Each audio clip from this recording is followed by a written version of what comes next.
Well, Sweptcharger is starting to come apart. We're going to pull all the radiators and intercoolers and everything out that's mocked out. Start taking the steering wheel and column and everything out of it and separate it from the body so I can start doing all the under welding, get the frame finished, and get the underside undercoated, and then I'm going to drop her back down and do the body work and do all the finish work while it's bolted to the frame. Well, it's kind of a unique way of lifting a body. I have the pins going up into the side so it can't slip off. Wooden blocks for a little bit of cushion on the fender so I don't dent the fender.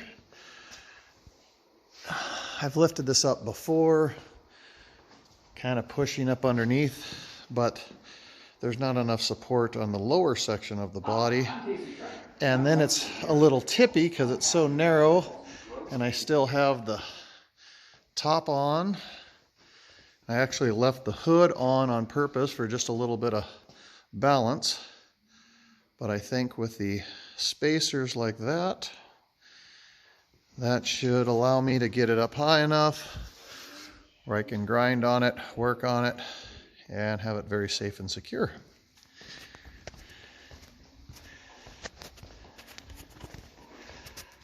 Push the magic button.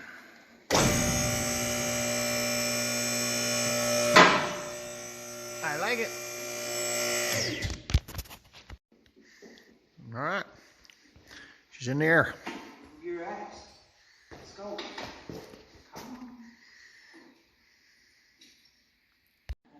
So this underside is far from pretty and far from pristine.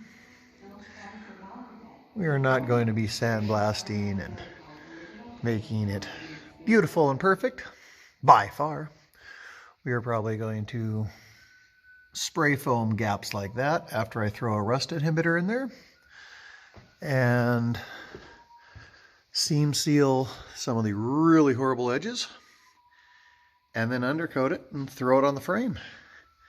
Who cares what the bottom side looks like when I'm off ripping in the mud and going down a gravel road and enjoying it?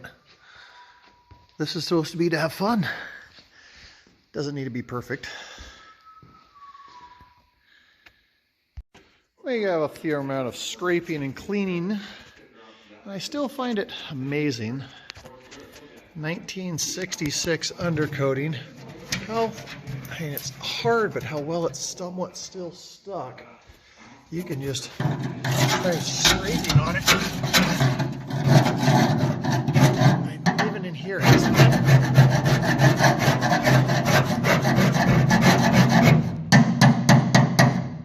From 1966. It's just, it's crazy. But I'm going to scrape a lot of it out so that we can get a good clean coat. Keep cleaning up underneath. But there's that. Come on. I've been underneath grinding for a few hours. I've taken some of the larger gaps in between the body and spray foamed them in last night, so those are nice and hard. I'm going to continue grinding a little bit more. Got some of the surface rust knocked down. I'm going to take the pressure washer and pressure wash and clean the underside really well. A little steam and hot water pressure wash. And then I've got a rust inhibitor. I'm going to spray the whole thing down with a rust inhibitor, seam seal it, and then undercoat it probably next week or when I have time that way. Time to wash.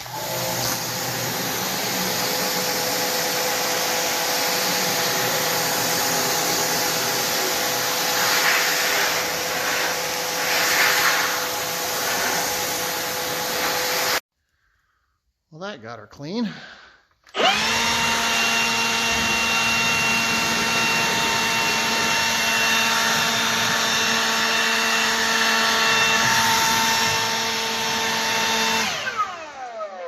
And yes, I did lick my lips before I started blowing.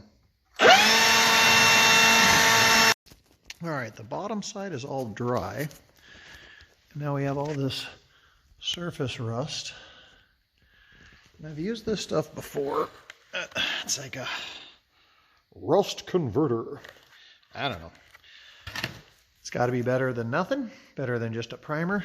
So my idea here is I dump some of it in this pump up sprayer, and I think I'm just going to apply it like yay, and then take said brush and just sloppily apply it and let it do its thing. It kind of turns it black and puts a funny coat on it, and then the undercoating primer and stuff can go on that. Let's see how that goes. I find that putting it on mist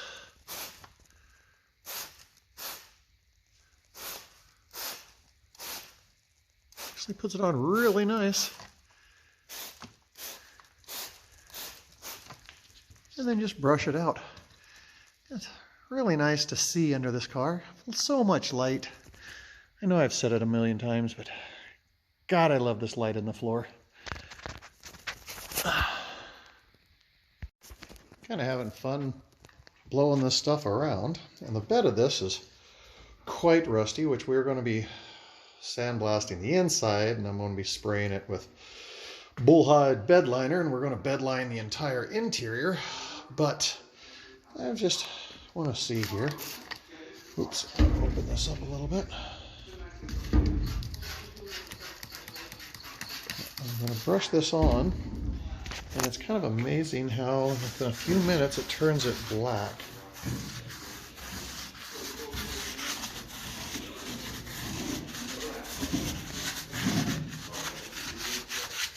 I've actually done this whole seam right through here where it's been seamed together.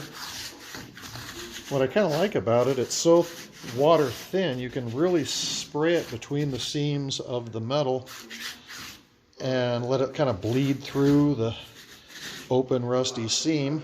And then once it sets up, I can put a seam sealer and seam seal it down and seam seal it so I can then line it so that I won't have any rust or corrosions. I mean, it's nothing structural, but it'll just stop the rust. So let's see what that looks like here in a few minutes. I sprayed that rust converter crap on everything, and it's kind of funny how even the metals turn black. We've got the underside seam sealed anywhere that the metal met the body. Anywhere that the metal was open or rusty is now turned to a black. It's kind of interesting how it turned the metal black, but I'm gonna mask her down and spray some crappy undercoating on it, and it'll last long enough for me to drive it and enjoy it for a few years. Okay, got a little mock-up booth going.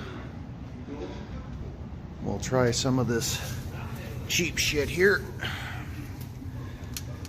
It's just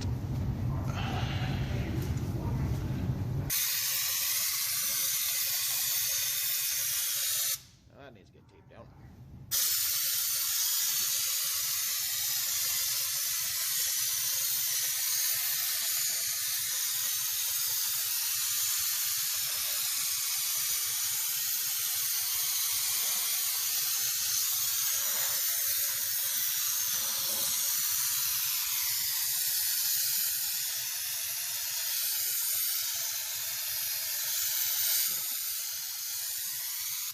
Let's see how this goes. All right, we got done spraying 4 gallons of this very cheap over-the-counter bedliner material on, and sealed up everything halfway decent.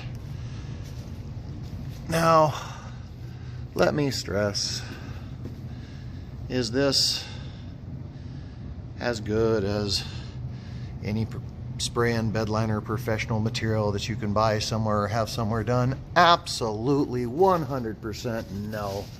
This is very inexpensive, do-it-yourself crap, and you get what you pay for.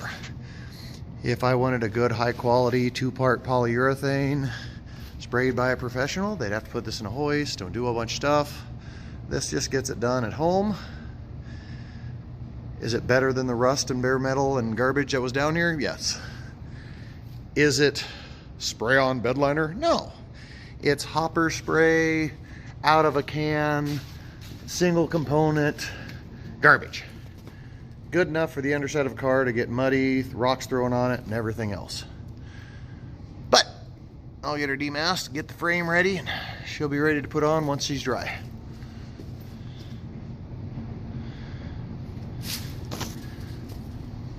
I love that light. So I took the opportunity while it's apart, or before we drop it back on the frame for the final time, or put the body back on the frame, I took and steam cleaned and cleaned everything down, so you'll never be able to get on top of it again to get it clean. So it is now spotless and clean. I figure this is a good opportunity to show where and how I shortened the frame. I took about 2 feet, about 20 inches out of the frame. And where I cut the frame is right there.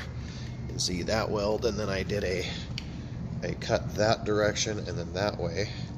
And so I made basically like a keyway on both sides, and then came up and around and down, so it's not straight across.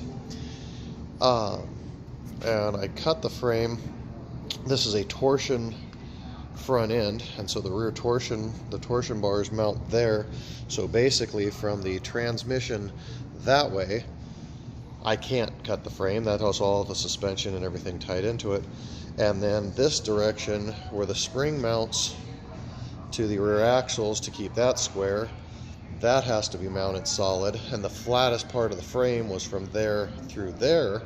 So that was the flat section of the frame I was able to bring in and narrow this frame in. I theoretically could have taken another 6-8 inches if I got rid of this crossbar and moved it in a little bit closer.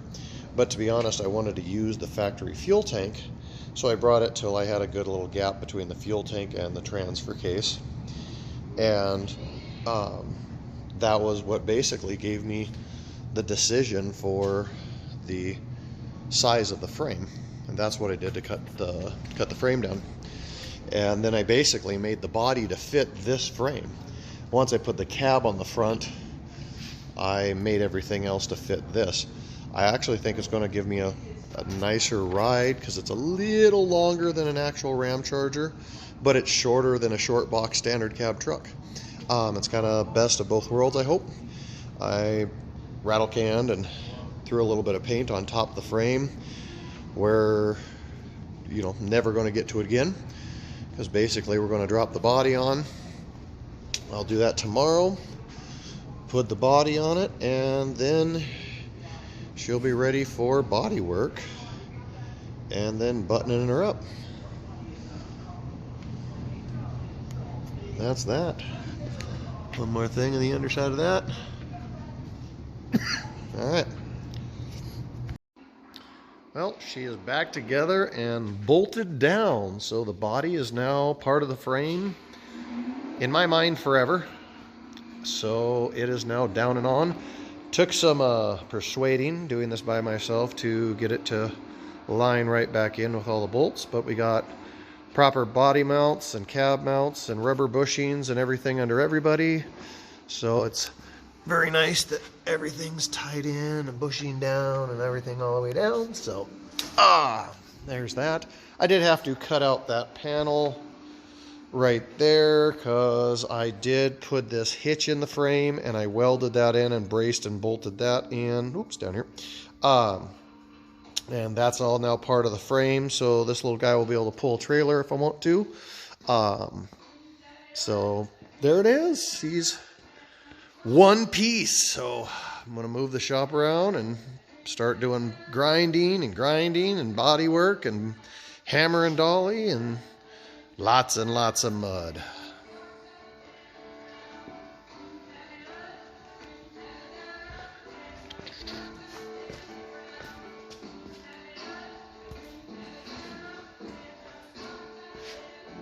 Cool.